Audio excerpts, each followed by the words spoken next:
జిల్లా అధ్యక్షులు రాజగోపాల్ గౌడ్ గారు, పెద్దలు పేరాల శేఖర్ గారు, మరి మాజీ MBC corporation chairman Taduri Srinivas గారు, పెద్దలు చింత సాంబమూర్తి గారు, మిత్రులు కొప్పు భాషా గారు, పెద్దలు పాపయ్య గౌడ్ గారు, అందెర శ్రీరాములు గారు, మన కార్పొరేటర్ రాధా ధీరజ్ రెడ్డి గారు, జనరల్ సెక్రటరీ పిట్టా ఉపేందర్ రెడ్డి గారు, ఇక్కడికి వచ్చిన పెద్దలందరూ, యువకులు, మహిళలందరికీ నమస్కారం.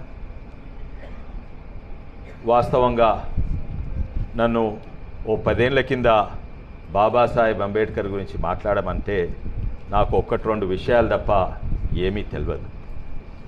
నేను నా పర్సనల్గా తన మీద అవగాహన ఎట్లా పెంచుకుంటా వచ్చినా అదే నేను చెప్పబోతున్నా. నేను చిన్న ఉన్నప్పుడు నేను పుట్టి పెరిగింది ఫీల్ఖానా అంటే అఫ్జల్గంజ్ ఇంకా మొజంజాయి మార్కెట్ మధ్యలో ఫీల్ఖానాలో పుట్టి పెరిగిన. ఆడ చుట్టని బస్తీలు మార్కెట్లు ఉండేది. అయితే ఓ రోజు ఇంట్లో చెప్పకుండా, నేను 9 ఏళ్ళు ఉంటుంది అనుకుంటా, ఇంట్లో చెప్పకుండా బజార్ పోయి వస్తే మా నాయన అడిగిండు, ఎక్కడ పోయినావురా అని అడిగిండు. అంటే నేను గట్టు పోయిన నాయన మార్కెట్ దగ్గర. ఎక్కడరా, ఏ మార్కెట్ అంటే, గాడ స్టాచ్యూ ఉంటుంది చూడు, ఆడ ఒక మనిషి నిలబడి గడ దిక్కు చూపెడతాడు, అక్కడ పోయినా అంటే మా నాయన అన్నాడు, గట్టు దిక్కు చూపెట్టేటోడు కాదయా, దేశానికే దిక్కు చూపెట్టిన మహానుభావుడు అయినా అన్నాడు. అయినా చిన్నగుంటిని నాకు అర్థం కూడా కాలేదు. ఎందుకంటే వాళ్ళేమో లాయర్లు, మా తాత లాయర్, మా నాయన లాయర్. అయితే వాళ్లకు భగవద్గీత, ఖురాన్, బైబిల్ అంతేంది, రాజ్యాంగం మాత్రమే. అర్థం కాలేదు. నేను ఉన్నట్టు మాట్లాడతా.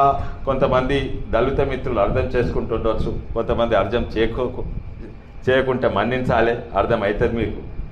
ఎందుకంటే దాని తర్వాత అంబేద్కర్ ఎవరంటే, నేను ఇంటర్మీడియట్ చదివిన, ఎంపీసీ చేసిన, నాకు ఇంజనీరింగ్ కావాలని చానుండే. అయితే నేను మంచి స్టూడెంట్నే కానీ టాపర్ స్టూడెంట్ ఏం కాదు, యావరేజ్ కంటే కొంచెం ఎక్కువ. నాకు ఉస్మానియాలో ఇంజనీరింగ్ కావాలి. చదివిన, రాసిన, ఇంటర్ రాసిన, మంచినే రాసిన, ఫస్ట్ క్లాస్ వచ్చింది, కానీ నాకు ఉస్మానియాలో సీట్ దొరకలేదు. అప్పుడు అన్నారు, మీకు అంబేద్కర్ వల్లనే నీకు సీట్ రాలేదు, నీకు రిజర్వేషన్స్ వల్లనే సీట్ రాలేదన్నారు. తర్వాత నెక్స్ట్ అంబేద్కర్ గారు గుర్తొచ్చింది అప్పుడు. తర్వాత కాలేజ్ పోయినా, మద్రాసు చదివిన, మళ్ళీ వచ్చిన, నేను అంబేద్కర్ గారి గురించి మర్చిపోయినా.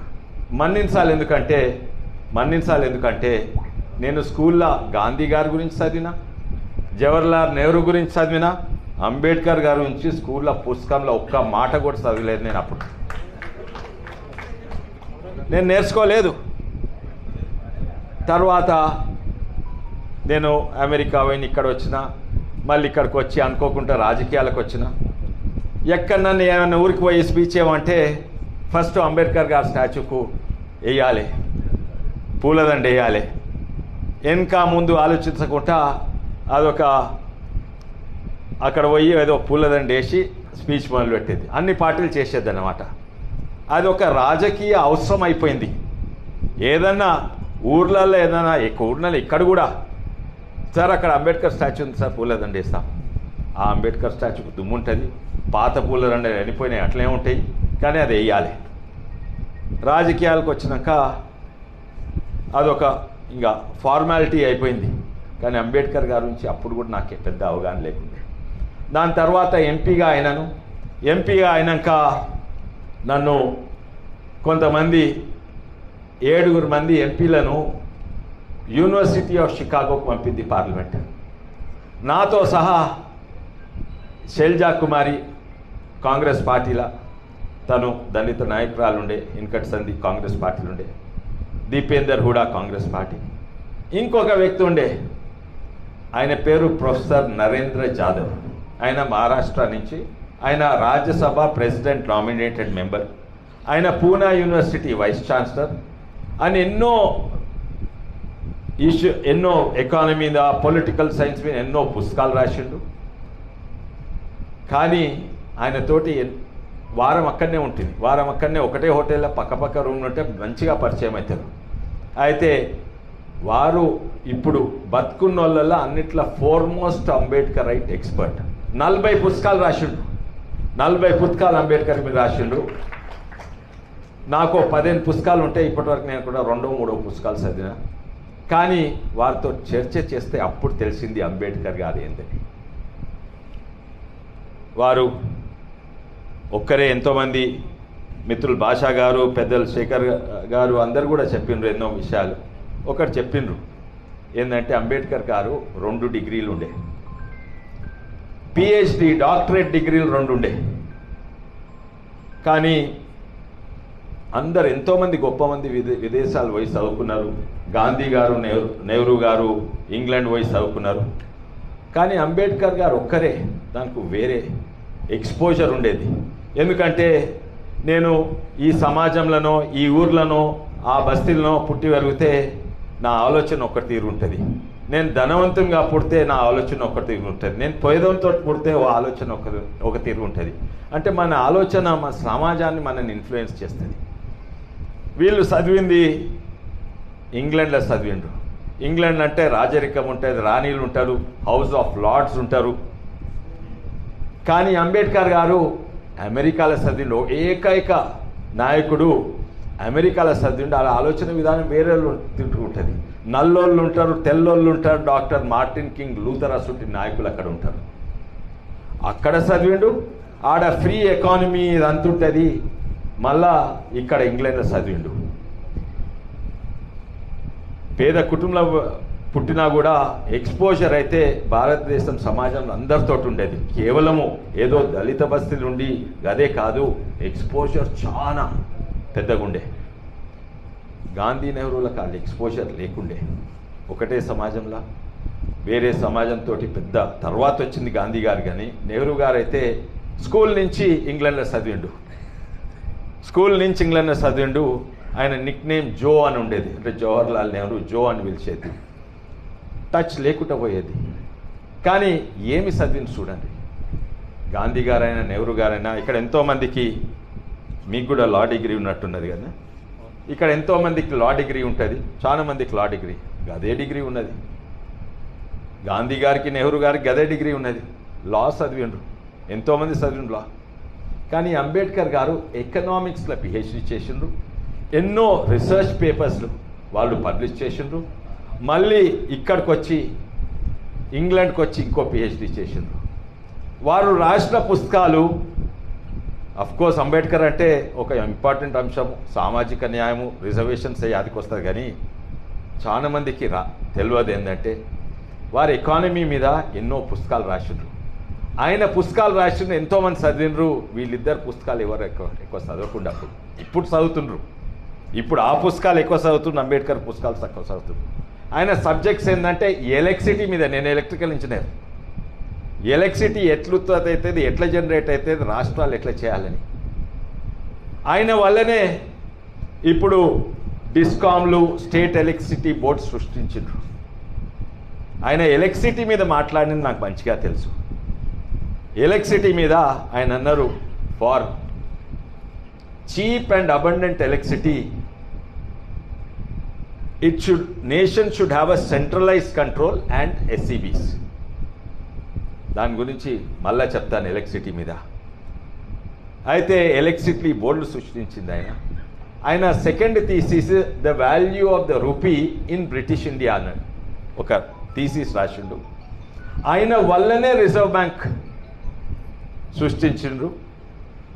ఆయన వల్లనే మీరు జేబుల నుంచి ఇప్పుడు నోట్లు తీసి చూస్తే ఎవరి బొమ్మ ఉండాలి? ఆ రూపాయి ఎందుకు ప్రింట్ అయింది? ఎవరి బొమ్మ ఉండాలి? ఉన్నదా? లేదు. రిజర్వ్ బ్యాంక్ సృష్టించింది ఆయన. ఈరోజు నీళ్ళ మీద మనం గోదావరి, మన కృష్ణా నీళ్ళ మీద పోరాటాలు అవుతున్నాయి. అట్లా కాకుండా ఇంతో అంతో ఇన్ని రేన్లు నడిచిందంటే రాష్ట్రాల మధ్యలో నీళ్ళ మీద కొట్లాటలు అవుతాయని ఆయన అప్పుడు ఆలోచించి సెంట్రల్ వాటర్ కమిషన్ సిడబ్ల్యూసి సృష్టించింది ఆయన. కానీ 90% అంబేద్కర్ అంటే రిజర్వేషన్స్ అండ్ దళితులకు నాయకుడు అని 90% అదే మాట్లాడతాం. ఆయన మన భారతదేశం ఎకానమీకి ఏం చేసిండో అది చాలా మందికి తెలియదు. కానీ దాని తర్వాత ఆయన వైస్రాయ్ ఎగ్జిక్యూటివ్ స్వాతంత్రం రాకముందు వైస్రాయ్ ఎగ్జిక్యూటివ్ కమిటీల మెంబర్ ఉండే. ఎందుకంటే వివిధ ఎక్స్పర్ట్స్ కావాలి దేశాన్ని. అక్కడ ఇంగ్లాండ్ నుంచి భారతదేశాన్ని పాలించాలంటే బ్రిటిష్ వాళ్ళు, ఇండియన్స్, సబ్జెక్ట్ ఎక్స్పర్ట్స్, ఇరిగేషన్ మీద, లేబర్ మీద, ఎలక్ట్రిసిటీ మీద, జ్యుడిషియల్ సిస్టమ్ మీద ఎక్స్పర్ట్ ఈయనను వైస్రాయ్ ఎగ్జిక్యూటివ్ కమిటీ మీద ఆయన మెంబర్ ఉండే. దాని తర్వాత స్వాతంత్రం వచ్చింది. స్వాతంత్రం వచ్చినప్పుడు కూడా తను ఏమన్నాడంటే విభజన అవుతుంటే విభజన కావద్దు, కానీ ఎట్టి పరిస్థితులు అవుతుంటే ప్రజల అభిప్రాయం తీసుకొని పాకిస్తాన్ ఇండియా విభజన కావాలని అన్నాడు. కానీ నెహ్రూ ఏమో ఏమన్నా కానీ ఇక్కడ నేనే ప్రధానమంత్రి కావాలని ఆయన పట్టుబడ్డాడు. పట్టుబట్టి అది సాధించిండ్రు, విభజన అయింది. ఇక్కడ నెహ్రూ గారు ప్రధానమంత్రి అయినరు. కాకముందు డ్రాఫ్టింగ్ కమిటీలో ఉండే కదా, ఆయన కాగానే డ్రాఫ్టింగ్ కమిటీలా పెట్టిండ్రు. అయితే డ్రాఫ్టింగ్ కమిటీ ఏదో ఓ దళిత పేరు ఉంటే మంచిగా అని పెట్టలేదు. అసలుకు వేరే వాళ్ళు సమర్థులు లేకుండే. ఎందుకంటే ఆ రోజుల్లో మొత్తం ఆసియా ఖండంలో ఏకైక వ్యక్తి 10 సబ్జెక్ట్ మీద అవగాహన ఉండి రెండు పిహెచ్డీలు సంపాదించిన ఆయన అంబేద్కర్ గారే. అసలు చాయిస్ వేరే వాళ్ళు లేకుండే, వాళ్ళకు ఓన్లీ లా చదివిండ్రు అంతే, అండ్ కొంచెం పాలిటిక్స్ తెలుసు. అది తప్ప వివిధ సబ్జెక్ట్స్ మీద అవగాహన ఉన్న వాళ్ళు ఎవరు కూడా లేరు. అందుకే ఆయన ఒక్కడే సమర్థుడు, ఆయన్నే పెట్టిండు, ఆయన ఒక్కడే క్వాలిఫైడ్, ఆయన పెట్టిండు. దాని తర్వాత మీకు తెలుసు క్యాబినెట్ మంత్రి అయినరు. కానీ ఇంకోటి నేను పుస్తకం తెస్తానికి మర్చిపోయినా, రాజ్యాంగము అది ఆయన ఎర్ర డైరీ పెట్టుకొని ప్రచారం చేస్తాడు కదా, గడ్డాలు వెంచుకొని రాహుల్ గాంధీ. కానీ నిజంగా ఒరిజినల్ కాపీ నా దగ్గర రెప్లికా ఉన్నది, ఒకటే తెస్తానికి మర్చిపోయినా. ఆయన అది రాసినాక, రాజ్యాంగం రాసినాక లాస్ట్ పేజీ అంత రాజ్యాంగమైన అందరు సంతకాలు పెట్టాలి కదా. అయితే ఆ రాజ్యాంగం ప్రకారం ఫస్ట్ సంతకం ఎవరు పెట్టాలి? ఫస్ట్ ప్రోటోకాల్ ఎవరు? President of India. అది చూడాలి. నా దగ్గర కాపీ ఉంది, ఎప్పుడన్నా ఆఫీస్కి వస్తే చూడండి. నేను రేపే ఫేస్బుక్లో, మా ట్విట్టర్లో, సోషల్ మీడియాలో పేజ్ పెడతా. నెహ్రూ అన్నాడు, ఇక్కడ తెప్పించుకున్నాడు. ఫస్ట్ సంతకం నెహ్రూ పెట్టిండు. అది ఎట్లా పెట్టిండంటే సిగ్నేచర్స్ రాసి ఉంటుంది, కింద 1 2 3 4 ఉంటుంది. ఆ సంతకం ఎట్లా పెట్టిండంటే మీద జాగ కూడా లేకుండా పెట్టిండు. ఎట్లా తర్వాత ప్రెసిడెంట్ పెడతందుకు. ఎంత నీచం, ఎంత. అయితే ఫస్ట్ నెహ్రూ పెట్టినాక రాజేంద్ర ప్రసాద్ దగ్గర పెట్టిండ్రు, తీసుకోయినరు. అందరు అన్నారు మీరు ఫస్ట్ సంతకం ఉండాలి, కానీ సంతకం పెడతానికి జాగలేదు. అయితే ఆడ గీత కొట్టి యారో మార్క్ పెట్టి రాజేంద్ర ప్రసాద్ సంతకం పెట్టిండ్రు. ఇది మన దురదృష్టం. రాజ్యాంగం ఫస్ట్ సిగ్నేచర్ నుంచి రాజ్యాంగాన్ని అనగదొక్కింది మన దేశంలో మన ఫస్ట్ ప్రధానమంత్రి నెహ్రూ గారు. దాని తర్వాత ఎమర్జెన్సీలైనా ఇదైనా ఎన్నో చెప్పిండ్రు. ఈడ పెద్దలు ఉన్నోళ్ళు ఎన్నో చెప్పిండ్రు ఎట్లా రాజ్యాంగాన్ని అనగదొక్కిండ్రో. కానీ రాజ్యాంగాన్ని కాదు, అంబేద్కర్ గారు వాని ఎన్నో అంశాలల్లో వాళ్ళని పక్కకు పెట్టి, ఆయన లా మినిస్టర్ ఉంటే ఆయనకు తెలియకుండా నెహ్రూ ఎన్నో చేసిండు. ఆయన లా మినిస్టర్, ఆయన తెలియకుండా. అయితే ఇవన్నీ చూసి ఆయన 1951లో నేను రిజైన్ చేస్తా అని చెప్పిండు. లా మినిస్టర్గా రిజైన్ చేసిండ్రు. అండ్ కారణాలన్నీ రాసి పెట్టిండ్రు ఎందుకు రిజైన్ చేస్తున్నా. రాజ్యాంగాన్ని నేనంటే ఆయన చైర్మన్ నుండి అందరు కలిసి రాసినాము, ఆయన చైర్మన్ ఉండే. కానీ రాజ్యాంగాన్ని మొదటి రోజు నుంచి అనగదొక్కేది ఇది అని ఎన్నో 20 కారణాలు రాసి ఒక లెటర్ ఇచ్చిండ్రు. ఆ లెటర్ ఎక్కడుంది తెలుసా? ఒక క్యాబినెట్ మంత్రి రెసిగ్నేషన్ ఇస్తే అది అఫీషియల్ రికార్డులు ఉండాలి. తెలుసా ఎక్కడుందో లెటర్? మాయమైపోయింది ఆ లెటర్. ఎందుకంటే మాయం చేసిండ్రు. అంబేద్కర్ గారు రెసిగ్నేషన్ లెటర్ ఎందుకు రెసిగ్నేషన్ చేసిండ్రు నెహ్రూ క్యాబినెట్ నుంచి, అది నెహ్రూ లెటర్ లేదు, మాయమైపోయింది అది. వారి చూస్తేనే ఈయనకు వీళ్ళిద్దరికి ఇన్ఫీరియారిటీ కాంప్లెక్స్ వచ్చేది. నాకు కూడా కొంతమంది మాట్లాడేటోళ్ళు నాకంటే చాలా మంచిగా మాట్లాడుతుంది. నేను ఎస్పెషలీ ఇక్కడ ఇంతో అంతో పైల్వాన్నో షేర్ను అనుకుంటా, కానీ నేను ఢిల్లీ పోతే చిన్నగా వస్తాను. నేను మొన్న లక్ష్మణ్ గారికి చెప్పిన, మనం పైల్వాన్ల తిరిగి అక్కడ పోతాం, కానీ అక్కడ పోయి వస్తే సంబిత్ పాత్రాలు, నిషికాంత్ దూబేలు వీళ్ళందరూ మాట్లాడితే నేను అక్కడ పోయి చిన్నగా వస్తా. అంబేద్కర్ మాట్లాడితే కూడా నెహ్రూకు సబ్జెక్ట్ లేదు, మాట్లాడరాదు, చిన్నగా అయ్యేది, ఇన్ఫీరియారిటీ కాంప్లెక్స్ ఉండేది నిజంగా. అందుకే ఆయనను ఎట్లా అనగదొక్కాలి, ఆయనను ప్రజలు మర్చిపోయేటట్టు చేయాలి, ఆయన పేరు ఎదగొద్దని ఎన్నో చేసిండ్రు, అవమానాలు భరించిండి. 1959లో రెసిగ్నేషన్ ఇచ్చినాక ఆయన 52లా ఎలక్షన్స్ కొట్లాడతాడు. ఈస్ట్ బొంబాయి అనుకుంటా. ఏం చేస్తాడు తెలుసా, ఎట్టి పరిస్థితి మహారాష్ట్రలో ఎన్నికలు కొట్లాడుతుండ్రు. ఆ రోజు అంబేద్కర్ రాసిన ఎంతోమంది చదివేది పుస్తకాలు. ఎట్టి పరిస్థితి నేను ఓడగొట్టాలని కుట్ర చెప్తా.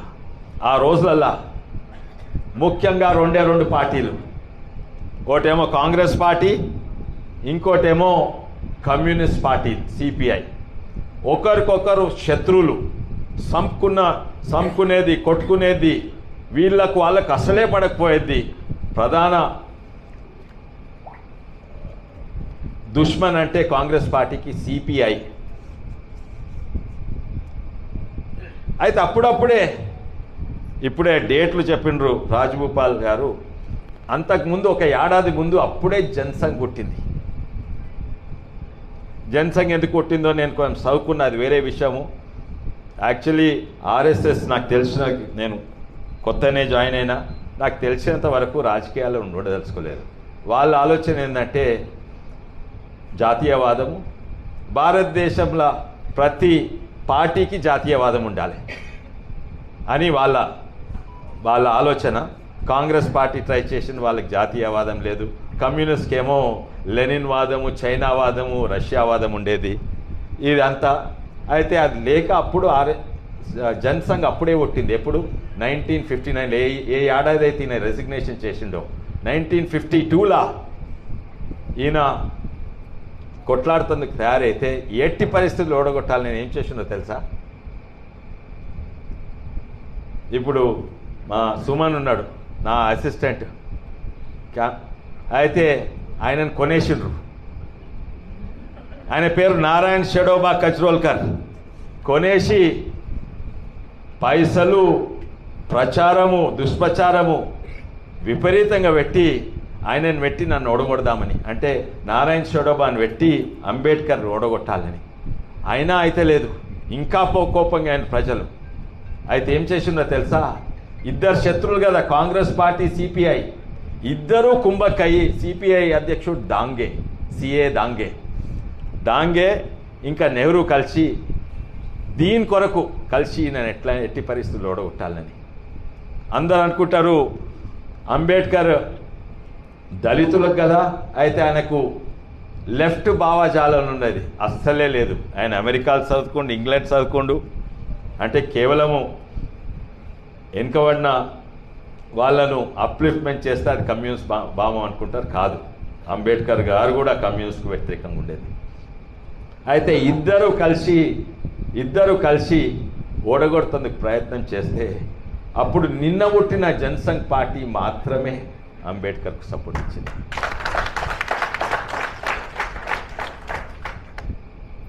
ఇప్పుడు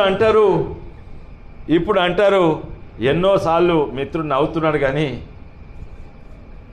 ఎన్నోసార్లు అంటారు ఏంటంటే మేము మనువాదులము, మేము దళితులకు వ్యతిరేకము, మేము అంబేద్కర్ను అనగదొక్కినాము, మేము రాజ్యాంగంను మారుస్తున్నాము, ఇవన్నీ అనంటారు. నిజంగానే ఇది ఎంత అన్యాయం అంటే, ఎట్లా అయితే ఎవరినన్నా కొట్టి, సంపి, అనగదొక్కి, అవమానపరిచి అప్పుడు చచ్చిపోయినాక పీనుగా పోతుంటే జై జై అని ఆయన్నే పట్టుకొని పోతున్నారు. అది కాంగ్రెస్ పార్టీ. నిజంగానే బాధాకరంగా ఉంది, నిజంగానే బాధాకరంగా ఉన్నది. అయితే అంబేద్కర్ గురించి ఒక ఎకనామిక్ థియరీ గురించి ఆడమ్ స్మిత్ అని స్కాట్లాండ్లో వెనకట 17వ శతాబ్ది ఎకానమిస్ట్ అనమాట. ఫస్ట్ టైం మోడర్న్ ఎకానమీ పుట్టిందంట ఆయన వల్ల. అమెరికన్ ఎకానమీ, ఫ్రీ మార్కెట్ ఇవన్నీ పుట్టిందంట. ఆయన ఆలోచన ఏంటంటే ఆయన అంబేద్కర్ తనను బాగా చదివే, చాలా చదివేది ఆయన. ఆ ఎకానమిస్టు మొన్న అమర్త్య సేన్ ఎకానమిస్ట్, వీళ్ళందరూ మోడర్న్ డే ఎకానమిస్ట్ అనమాట. మోడర్న్ డే ఎకానమీ 1700s పుట్టింది. అయితే వాళ్ళు ఏంటంటే వాళ్ళకు కూడా ఎకనామిక్స్ థియరీ కూడా ఏంటంటే, ఒకవేళ ఓ ధనవంతుడు ఉందనుకోండి, అందరూ పేదలు ఉండరు దేశంలోనో రాష్ట్రంలోనో ఒక మార్కెట్లోనో. ఒక ధనవంతుడు ఉందనుకోండి, ఆ ధనవంతుడు ఇంత ఎదిగి అక్కడనే ఆగిపోతాడు. ఇంకా ధనవంతుడు కాగలగడు. ఎందుకంటే ఉదాహరణగా చెప్తున్నా, నేను ఒక ఫ్యాక్టరీ, మన బట్టల ఫ్యాక్టరీ, ప్యాంట్లు షర్ట్లు కుట్టి నేను అమ్ముతా. మీ అందరు పేదోళ్ళు, నేను ఒక్కనే ఫ్యాక్టరీ ఉన్నది, నేను అందరికి అమ్మేసినాక ఆ పేదోళ్ళు ఉంటే వాళ్ళ దగ్గర పైసలు ఉండవు. వాళ్ళ జేబులో ఇన్ని పైసలు పడితే మళ్ళా బట్టలు కొంటారు. వాళ్ళు ఎదిగితే నేను ఎదుగుతా. పేదోళ్ళు ఎదిగంది, కింద ఎన్నుకున్నోళ్ళు ఎదిగంది, అసలు ఎకానమీ ఎదగదని థియరీ. సామాజిక న్యాయం కాదు. కానీ ఇప్పుడు అంబేద్కర్ గారు వెనుకబడిన వర్గాలు ముందుకు రావాలంటే మొట్టమొదలు సామాజిక న్యాయం. కానీ కేవలం సామాజిక న్యాయం కాదు, భారతదేశం అన్నా ఏ దేశమన్నా ఎదగాలంటే సామాన్య పద్ధతి ఎదగాలి, వెనుకబడిన వాళ్ళు ఎదగాలి. ఇప్పుడు అమెరికా ఎదిగిందంటే ఆడ బిల్ గేట్స్ మిలియనర్స్ ఉన్నవాళ్ళు కాదు. ఆడ ఈవెన్ కూలి చేసేటోడు అదే జీన్స్ ప్యాంట్ వేస్తాడు, అదే బార్కు పోతాడు, అదే బియర్ తాగుతాడు, అదే కార్లు నడిపిస్తాడు. అందుకే అమెరికా ఎదిగిందని. ఇది సో అంబేద్కర్ గారి ఆలోచన, తనకు ఒక సైడ్ సామాజిక న్యాయం తెలుసు, ఇంకో సైడ్ ఎకానమీ తెలుసు. వీళ్ళిద్దరికీ ఈ రెండింటి మీద కూడా ఎక్స్పోజర్ ఈయనకుంతంట లేదని అనుకుంటున్నా. అయితే నేను అనుకునేది ఏంటంటే, నేను నేర్చుకునేది ఏంటంటే, చాలామంది దళితులు, అది ఎడ్యుకేటెడ్ దళితులకు చాలా తెలుసు, నాకు తెలిసిన. కానీ చాలామందికి తెలియదు, కేవలం దళిత నాయకుడు అనుకుంటారు. కానీ నాకు తెలిసింది ఏంటంటే, అంబేద్కర్ గారు ఒక బ్రాహ్మణుడిగా పుట్టిన, ఒక ఓసీగా పుట్టిన, ఒక బీసీగా పుట్టిన, ఓ దళితుడిగా పుట్టిన ఆ ఆలోచన అదే ఉండేది. ఏదైతే దేశం గురించి అవగాహన ఉన్నది, సమాజం గురించి అవగాహన ఉంది, అదే ప్రిన్సిపల్స్, అదే రిజర్వేషన్స్.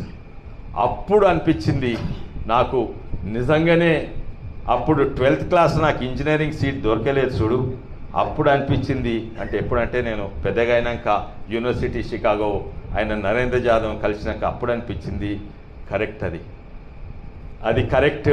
అది సామాజిక న్యాయం కాదు, దేశం ముంగటు వాళ్ళంటే, అన్ని రంగాలలో ముంగటు వాళ్ళంటే ఇది రిజర్వేషన్స్ చాలా చాలా ముఖ్యం. కానీ అంబేద్కర్ చాలా దూరపు ఆలోచన. అంబేద్కర్ గారు ఎప్పుడు కూడా, ఈరోజు తెలంగాణ వచ్చిందంటే అంబేద్కర్ వల్లనే. మీకు తెలిసిందవచ్చు, ఉద్యమంలో చెప్పేది. ఎందుకంటే అంబేద్కర్ ఎప్పుడు కూడా చిన్న రాష్ట్రాలకు కట్టుబడి ఉండే. అంబేద్కరే కాదు, ఇంకో ఆలోచన, ఆర్ఎస్ఎస్, సంఘ్, బీజేపీ కూడా ఎప్పుడు కూడా చిన్న రాష్ట్రాలకు కట్టుబడి ఉండే. కాంగ్రెస్ పార్టీ చూడు, నాకు పర్సనలీ తెలుసు, మా తాత తెలంగాణ కొరకు కొట్లాడిండు. కానీ తెలంగాణ కొరకు కాదు, అసలు 2 రాష్ట్రాలను, చిన్న ఆంధ్ర రాష్ట్రము, హైదరాబాద్ స్టేట్ను కలిపి, అంటే 2 చిన్న రాష్ట్రాలు కలిపి పెద్ద రాష్ట్రం చేసింది ఎవరు? కాంగ్రెస్ పార్టీ. వద్దు వద్దు వద్దు అని మా తాత కొట్లాడితే బలవంతంగా 2 రాష్ట్రాలు కలిపిండ్రు, పెద్ద రాష్ట్రం చేసిండ్రు. మళ్ళీ అదే కాంగ్రెస్ పార్టీ మళ్ళా విభజన చేసి 2 రాష్ట్రాలు చేసింది. అంటే ఏమీ సిద్ధాంతాలు లేవు, ఏమీ ఆలోచన లేదు. ఆ రోజు రాజకీయ అవసరం అది, ఈ రోజు రాజకీయ అవసరం ఇది. కానీ కేవలం అంబేద్కర్ గారు అప్పుడే దూరదృష్టితోటి వాళ్ళు చిన్న రాష్ట్రాలు ఉంటేనే దేశం అభివృద్ధి అవుతుందని. అదే కాదు, మొన్న 3-4 వారాల కింద ఒక జడ్జి ఇంట్లో కోట్లాది నోట్ల కట్టలు దొరికినాయి, తగలబడ్డాయి. ఆయనను ఎవరు అపాయింట్ చేసిండ్రు? Chief justice of India appoint చేసిండు. తలొంచుకోవాలి ఈరోజు మనం అందరము. అది 4 వారాల కింద అయింది. కానీ మొన్న 18 తారీఖు నాడు ఒక హైకోర్టు జడ్జి చీఫ్ జస్టిస్ మీద కంప్లైంట్ ఇస్తే ప్రెసిడెంట్ ఆఫ్ ఇండియా బొరూర్కు ఆమె లా మినిస్టర్, ఆ లా మినిస్టర్ కూడా చాలా మంచి వ్యక్తి. నేను డైలీ పార్లమెంట్లో ఉంటే డైలీ ఆయనతోటి నేను 1 గంట మీటింగ్ ఉంటుంది. అర్జున్ రామ్ మేఘ్వాల్ డైలీ, ఆయన కూడా ఒక దళితుడు. అంబేద్కర్ గారి తర్వాత first law minister of India మన బీజేపీ పార్టీ పెట్టింది. అయితే ఆయనకు పంపిస్తే ఆయన డిఓపిటి పంపించి ఇన్వెస్టిగేషన్ చేయాలి చీఫ్ జస్టిస్ ఆఫ్ ఇండియా మీద. అంటే ఈరోజు నిజంగానే మనం తల ఉంచుకోవాలి. కానీ అంబేద్కర్ గారు ఇది ముందు దూరదృష్టితో ముందే ఆలోచించింది ఏంటంటే మొత్తం అధికారము చీఫ్ జస్టిస్ మీద పెట్టొద్దు, ఎవరిని అపాయింట్ చేయాలో. అంత దూరపు ఆలోచన అయినది. కానీ ఎన్నో ఉన్నాయి చెప్పాలంటే.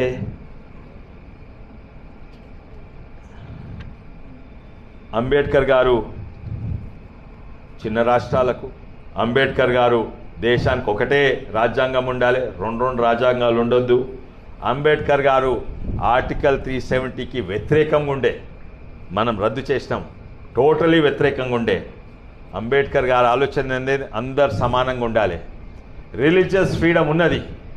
నా గుండెల మనసుల జై శ్రీరామ్ ఉండొచ్చు, నా గుండెల మనసుల జీసస్ క్రైస్ట్ ఉండొచ్చు, నా గుండెల మనసుల అల్లా ఉండొచ్చు, లేకుంటే నా గుడిలా మస్జిద్లా ఉండొచ్చు. కానీ ఒక్కసారి నేను పబ్లిక్ స్పేస్ వచ్చి పొలిటికల్ స్పేస్ వస్తే అక్కడ స్థాయి ఉండదు, అక్కడ అందరూ సమానమే అని సెక్యులర్ అనే భావంతో రాసిండు.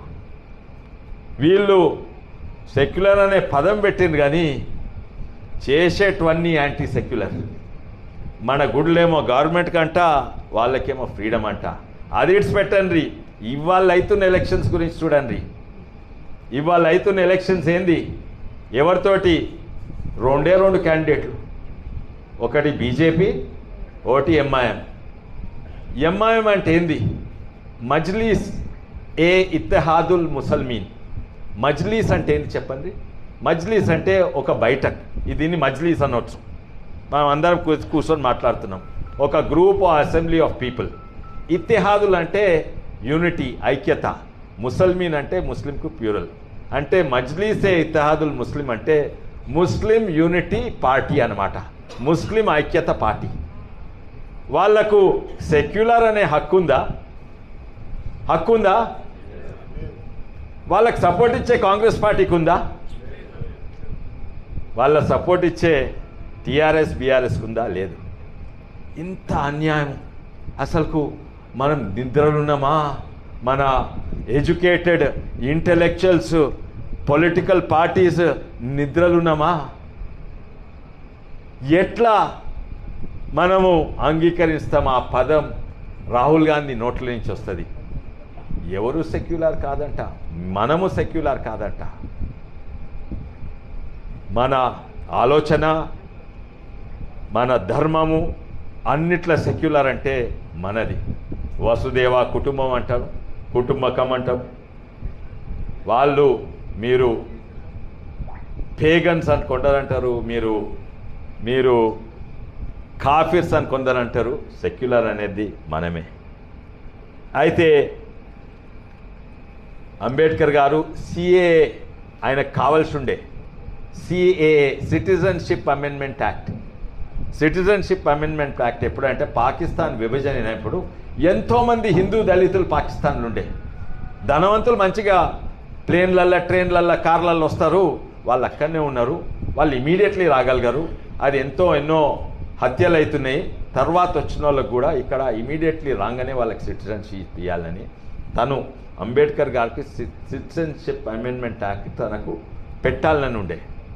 ఇప్పుడు మొన్న అసదుద్దీన్ ఓవైసీ అవతల మొన్న రాహుల్ గాంధీ అంటారు మనం అంబేద్కర్కు వ్యతిరేకం అంట. వాళ్ళు సిటిజన్షిప్ అమెండ్మెంట్ యాక్ట్కు వ్యతిరేకము, వాళ్ళు అంబేద్కర్కు వ్యతిరేకము.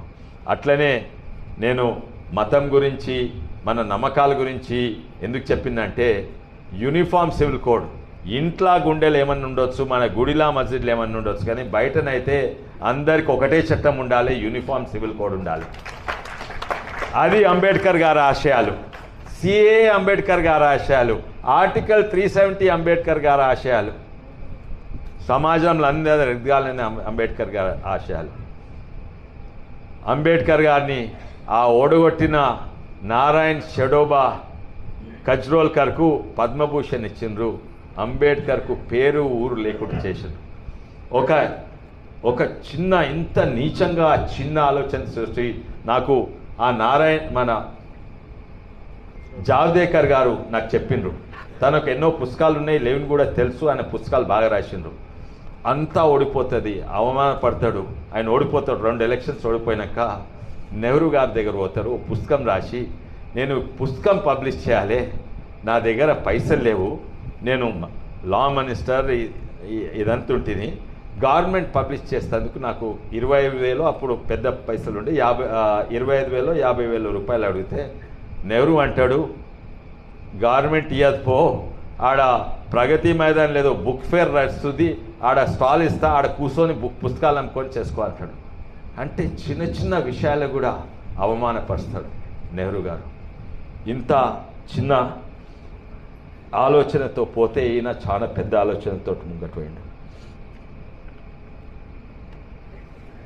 ఇదే కాదు, పెద్దలు కూడా చెప్తుండ్రు, పంచతీర్థాలు చేసిండ్రు. నేనైతే ఇంగ్లాండ్ పోయిన ఏడాది ఇంగ్లాండ్ పోయి అక్కడ పంచతీర్థాలు అయినా ఎక్కడైతే జన్మభూమి, శిక్షభూమి లండన్లో ఉన్నది, అది కొన్నారు మన ప్రభుత్వము, దీక్షభూమి, ఇవన్నీ ఆయన గుర్తింపు ఇచ్చి మన వాజ్పేయి గారు ఉన్నప్పుడు, అప్పుడు జనతా పార్టీ వాజ్పేయి గారు ఉన్నప్పుడు ఫస్ట్ టైము ఆయనకు భారత్ రత్న ఇచ్చిండ్రు. వాళ్ళేమో ఓడగొట్టిన వాళ్ళకి ఇచ్చిండ్రు.